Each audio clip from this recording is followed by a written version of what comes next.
Hey, what's up, everybody? Hope everyone's recovering from this Facebook civil war we're all going through with the 2016 election. Some of you guys are pretty brutal. I find it so crazy how the election and all the media can get the people just to turn on each other so quick, on their family members and their friends. And I was going on Facebook, and I'm pretty neutral at this point. I'm more of a I solve my own problems kind of guy. I don't really pay attention. Some people don't like that about me, but that's just the way I am. But when I checked my phone, I think it was last 2 days. Ooh yeah. But don't worry, this video has nothing to do with the actual election. It has more so to do with the effect of the election on the people. Now, like I was saying earlier, did you guys notice how the people were getting so violent in this election? I didn't know this could happen. I didn't know media was so powerful. I could have sworn we were little by little understanding how media was controlling the people, but I guess it still has a huge impact on the world. Now there's riots all over the street, people hanging signs of Donald Trump's head being hung, people on Facebook just ripping each other apart on what's right and what's wrong, and it's like, whoa, we got a bigger problem than I actually thought. I think this election said more about our people than it has about our candidates and the system. I mean, these are politicians, well, not Donald Trump, but usually when you have a presidential election, there's some sort of greed, there's some sort of corruption behind it. I mean, that's the history of it all, right? And, so it comes to no surprise that, they're politicians that they're trying to get into power and benefit the people who've got a lot of money. What surprised me the most was how we as the people reacted. We've somehow literally been divided into red and blue. We have let them divide us. It's almost like we forgot that the people are the power. You can go off on all these kinds of conspiracy theories, but I think they're doing a good job of it, because now they got us fighting each other. They have us fighting the policemen. They have us fighting our own people, and they're dividing us through political views, through race. But we will never reach peace this way. I think if we're looking for chaos, I think we're doing a great job, and I think we shouldn't change anything. But if you have to understand, if we're looking for peace in a country, if we're looking for progression, we the people have to force that on ourselves. We have to come together and do that on our own. So today I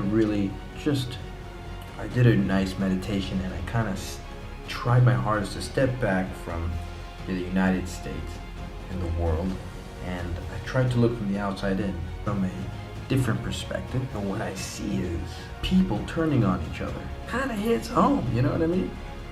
Because personally, I look for inner peace in my life, and I look for happiness, and I look for growth, and I've tried my very hardest, and I do every single day, to be the light in someone's dark day. Because sometimes I'll have a dark day, and I'll try to be the light in my own day, and that's just I feel like that is my purpose, and that's what I'm here for. And I'm a very simple person. If I can just light up someone's day and help them grow and just be a happy person, and help them reach a next step of harmony, I think I've done my job. It really showed me that how many people don't have control of their own lives, and how many people do not have the ability to think for themselves. It really showed me how media can seriously and honestly control a human being. It's so easy, and they're really good at it. I gotta hand it to them. If that was their goal, they're doing a hell of a job. But it's creating disharmony, and I don't like disharmony. I guess I'm trying to give a message out to the world that we are more than that. We're more than the problems that these people have created. It all comes down to the individual. We can't be looking for leaders to change our lives. You cannot let the chaos of the world and circumstances affect your inner peace. That is what's most important. Because once you've created inner peace, you've understood compassion. And that takes away from the violence, from the crap that's going on in the world. I think we can do so much better than this. I'm gonna steal a quote from Jack Sparrow. Whoa. So you're telling me we all have to kill each other because he has a problem with him and he has a problem with him? What's the sense in that? So let's put the politics aside and let's talk about what makes a life of happiness. What can bring the world more together? We start to look inside ourselves, look ourselves in the mirror, and we accept the journey of figuring out who we are, discovering the true self. Everything you've ever wanted to know as a human being lies within you. And I might sound like a complete lunatic right now. But when you actually do it, give me a phone call saying, Mitch, we need to hang out. The world will always have its problems, but only we the people can come together, create a force of peace that will force the politicians to do things, that will force the corporations to listen to us. That's why I don't tell people to, pay so much attention to the fluff, but more so, if you want something done, become that change that you want. If you're sick of the oceans being full of plastic and the skies and the air being so polluted, then do something about it. Don't just type on Facebook all these problems are going on. Become part of the change that you want. First of all, you gotta stop using plastic and stop contributing to the gas. They're giving us food that is pretty much borderline poison and has proven to cause cancer. We know this. And we're still buying from them. And they're billionaires. Grow your own food. Figure it out. Shop locally. We can make the change. Believe me. If you really want it, it can happen. You just have to understand what is passion to you. You have to really, truly understand what you want. What is your passion? Where your love lies. You have to reconnect with each other, guys. Remember, we have more in common than we think. We, the animals, the trees, the animals including us, we all pee. We all need to eat, breathe. We all need to drink water. We all have babies. We all contribute to this planet. From animals, humans, from lions, chimpanzees, trees, plants, we're all connected.